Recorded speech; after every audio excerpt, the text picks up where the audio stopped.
दोस्तों, हिंदू धर्म में एकादशी व्रत का अपना महत्वपूर्ण स्थान है। हर साल में लगभग 24 एकादशी व्रत पड़ते हैं, लेकिन एक एकादशी ऐसी भी आती है जिसका व्रत रखने से साल भर की सभी एकादशी का शुभ फल प्राप्त होता है और इसे निर्जला एकादशी के नाम से जाना जाता है, जो हर साल ज्येष्ठ मास के शुक्ल पक्ष की एकादशी को पड़ता है। सभी प्रकार की कामनाओं को पूर्ण करने वाले इस व्रत में पानी पीना भी वर्जित होता है, इसलिए इसे निर्जला एकादशी व्रत के नाम से जाना जाता है।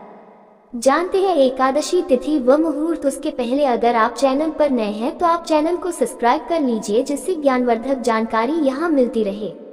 इस बार एकादशी तिथि 17 जून सोमवार सुबह 4:44 से लग रही है और 18 जून मंगलवार को सुबह 6:25 पर समाप्त होगी। जब भी एकादशी की तिथि 2 दिन तक पड़ती है तो ऐसे में बहुत सोच समझकर ही आपको उपवास रखना चाहिए और इस बार 18 जून मंगलवार को ही एकादशी का व्रत रखा जाएगा। हालांकि बहुत से लोग जिस दिन एकादशी तिथि लगती है उसी दिन व्रत रख लेते हैं, लेकिन इस बार का एकादशी व्रत यदि आप 17 जून को रखना चाहते हो तो 18 जून को आप दोपहर 1 बजे से पहले व्रत का पारण नहीं कर सकते, क्योंकि द्वादशी तिथि के दिन उस समय तक हरिवासर रहेगा। द्वादशी तिथि 18 जून मंगलवार को सुबह 6:26 से शुरू होगी। इसी के साथ हरिवासर का समय शुरू हो जाएगा और 19 जून बुधवार को सुबह 7:28 पर द्वादशी तिथि समाप्त होगी। हरिवासर द्वादशी तिथि के प्रथम 1/4 पहर को कहते हैं और 18 जून मंगलवार को दोपहर 12 बजे तक हरिवासर समाप्त हो जाएगा। जो लोग 18 जून को व्रत पारण करना चाहते हो उन्हें 1 बजे से 3 बजे के बीच में पारण करना होगा। इससे पहले आप जल या अन्न ग्रहण नहीं कर सकते, इसलिए आपके लिए बेहतर यही होगा कि आप 18 जून को ही व्रत रखें और 19 जून बुधवार को व्रत का पारण किया जाएगा सुबह 5:45 से 7:28 के बीच में। जब भी एकादशी 2 दिन होती है तो ऐसे में जिस दिन सूर्योदय से पहले एकादशी और सूर्योदय के बाद द्वादशी भी लग रही हो उसे शुद्ध और दूजी एकादशी कहते हैं। सभी वैष्णव जनों को इसी दिन व्रत रखने की सलाह दी जाती है और ग्रस्त जन भी इस दिन उपवास रख सकते हैं। तो आपको आपके इस प्रश्न का उत्तर तो मिल गया होगा कि आपको इस बार निर्जला एकादशी का व्रत कब रखना चाहिए। अब सुनिए एकादशी व्रत की कथा। निर्जला एकादशी व्रत की पौराणिक कथा के अनुसार श्री सूत जी महाराज शौनक आदि ऋषियों को कथा सुनाते हुए कहने लगे, हे ऋषि, अब सभी व्रतों में सबसे श्रेष्ठ सर्व एकादशियों में सबसे उत्तम निर्जल एकादशी की कथा भी सुनो।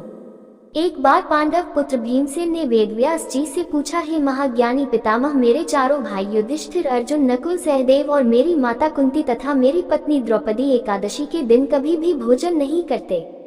वे मुझे भी सदा ऐसा ही करने को कहते हैं। मैं उनसे कहता हूँ कि मुझसे तो भूख सही नहीं जाती। मैं दान और विधिवत भगवान की पूजा आराधना करूंगा, सो कृपा पूर्वक मुझे ऐसा कोई उपाय बताए मुनिवर की उपवास किए बिना मुझे एकादशी के व्रत का फल प्राप्त हो सके।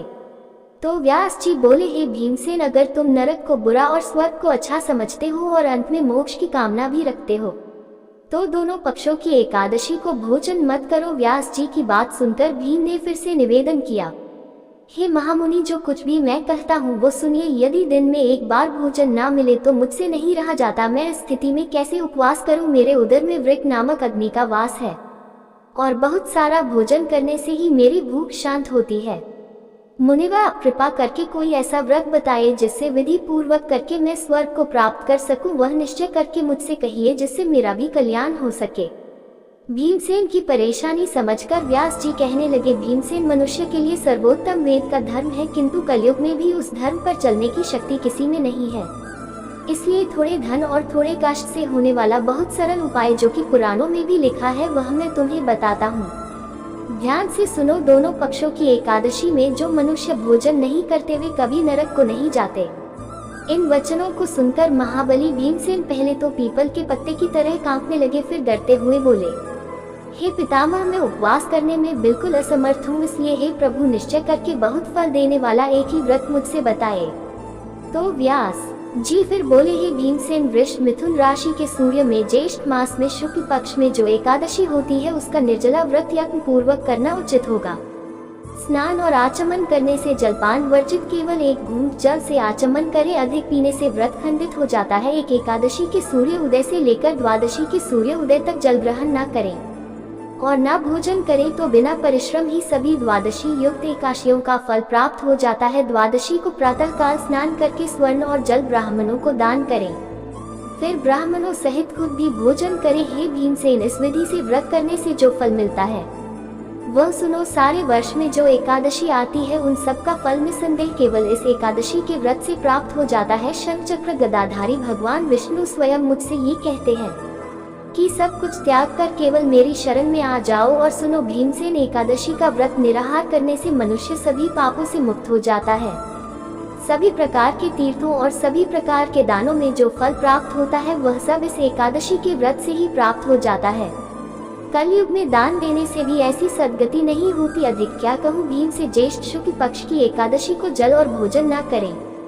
हे वृकोदर, इस एक व्रत से जो फल मिलता है उसे सुनो। सब एकादशी व्रतों से जो धन धान्य और आयु आरोग्यता आदि की वृद्धि होती है वे सब फल निसंदेह इस एकादशी के व्रत से प्राप्त हो जाते हैं। हे नरसिंह, भीम मैं तुमसे सत्य कहता हूँ कि इसके करने से अति भयंकर काले पीले रंग वाले यमदूत भय देने वाला दंड और फांसी सहित उस मनुष्य के पास कभी नहीं आते, बल्कि भगवान विष्णु के देवदूत उन्हें आकर स्वर्ग लोक को लेकर जाते हैं। तब इस प्रकार वेदव्यास जी के कहने पर भीमसेन ने भी इस एकादशी का व्रत किया था, जिसके कारण इस एकादशी का नाम भीमसेनी एकादशी पड़ गया। निर्जला एकादशी का व्रत रखने वाले भक्तों को एकादशी के दिन प्रातः काल ब्रह्म मुहूर्त में उठकर स्नान करना चाहिए और इस दिन आप ब्रह्म मुहूर्त से पहले पहले भरपूर मात्रा में जल का सेवन भी कर सकते हैं।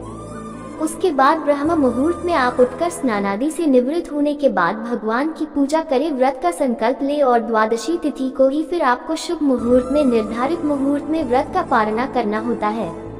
एकादशी के दिन आप भगवान विष्णु की विधि विधान से पूजा करें, हरे कृष्णा महामंत्र का जाप करें, तुलसी माता की पूजा करें।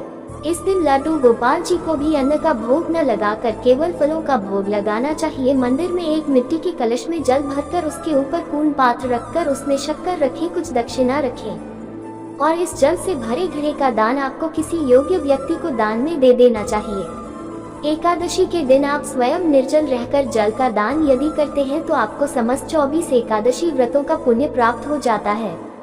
जल के अलावा आप इस दिन फलों का, गर्मी में काम आने वाली वस्तुओं का जैसे पंखा, छतरी, चप्पल आदि का दान कर सकते हैं। आप आज के दिन अपने पितरों के नाम से शाम के समय एक दीप जरूर जलाएं। शाम की पूजा भी विधि विधान से करें। ध्यान रखें, बिना मंत्रों के जाप के या बिना कथा के व्रत अधूरा रहता है, तो सुबह और शाम दोनों ही समय आपको व्रत की कथा पढ़नी या सुननी चाहिए। अगले दिन निर्धारित मुहूर्त में व्रत का पालना करने से पहले आपको ब्रह्म मुहूर्त में उठकर या सूर्योदय से पहले उठकर विष्णु भगवान की एक बार फिर से पूजा करनी चाहिए। दान में दी जाने वाली सामग्री, जिनमें आप तिलों का और हल्दी का दान इस दिन विशेष रूप से करें। आपको मंदिर में दान दक्षिणा रखने के बाद किसी योग्य व्यक्ति को अपने घर पर आमंत्रित करके या किसी योग्य पुजारी जी को अपने घर पर या वैष्णव जन को अपने घर पर आमंत्रित करके उन्हें भोग प्रसाद देकर दान दक्षिणा देकर संतुष्ट करने के बाद व्रत का जो पारण मुहूर्त आपको बताया गया है उसमें स्वयं व्रत का पारण करना चाहिए। व्रत का पारण करते समय आपको अपने हाथ में जल और तुलसी पत्र रखकर उसी से व्रत का पारण करना होता है। इसके बाद आप थोड़ी थोड़ी मात्रा में लिक्विड चीजों का सेवन कर सकते हैं, जैसे कि आप दूध या जल का सेवन करें। एक साथ बहुत अधिक मात्रा में आप जल या दूध या कोई भी लिक्विड चीज न ले, थोड़ी थोड़ी मात्रा में आप जल आदि का सेवन करें और उसके कुछ समय के बाद आप हल्का फुल्का भोजन ग्रहण कर सकते हैं। ध्यान रखें, स्वयं भोजन ग्रहण करने से पहले आप गौ माता के लिए गौ ग्रास जरूर निकाल कर रखें। अपनी छत पर चिड़ियों के लिए दाना और पानी भी निकाल कर रखें। काली चींटियों को आटा शक्कर मिलाकर डालें। इस प्रकार से निर्जला एकादशी व्रत का पालना किया जाता है। इसके बाद जरूर सुनिए एकादशी माता की आरती। ये थी आज की वीडियो। अगर आपको जानकारी अच्छी लगी हो तो वीडियो को लाइक जरूर कीजिएगा।